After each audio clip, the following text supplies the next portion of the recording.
Hello বন্ধুরা, আমি বর্ণা তোমাদের সামনে আবার একটা ছোট্ট মিনি ব্লগ নিয়ে হাজির হলাম। তো তোমরা সবাই কেমন আছো কমেন্ট করে জানিও। আমি খুব ভালো আছি, আশা করি তোমরাও অনেক ভালো আছো। চলো এবার গিয়ে দেখি মার বাড়ি থেকে কি পাঠিয়েছে। মা ফোন করেছিল, বললো বড় টিফিন বক্স নিয়ে যেতে।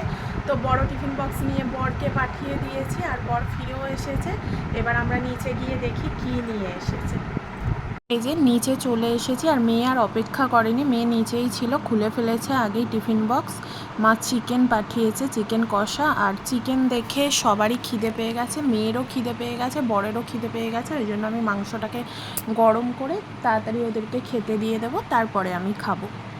তো সত্যি কথা, মারাই বোঝে সন্তানদের মনের কথা। হ্যাঁ, আজকে সারাদিন একটু সত্যি কথাই চিকেন খেতে ইচ্ছা করছিল, তো সন্ধ্যাবেলায় দেখি মা মাংস পাঠিয়ে দিয়েছে। হ্যাঁ, আর সত্যি কথা, মা এত সাধারণ রান্নাগুলোই এত অসাধারণ করে রান্না করে।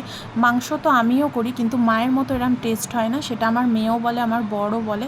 আমার মা সত্যিই খুব সুন্দর রান্না করে। তো এখন আমি খেতে 10টা বেজে গেছে, মেয়ে বরের খাওয়া কমপ্লিট।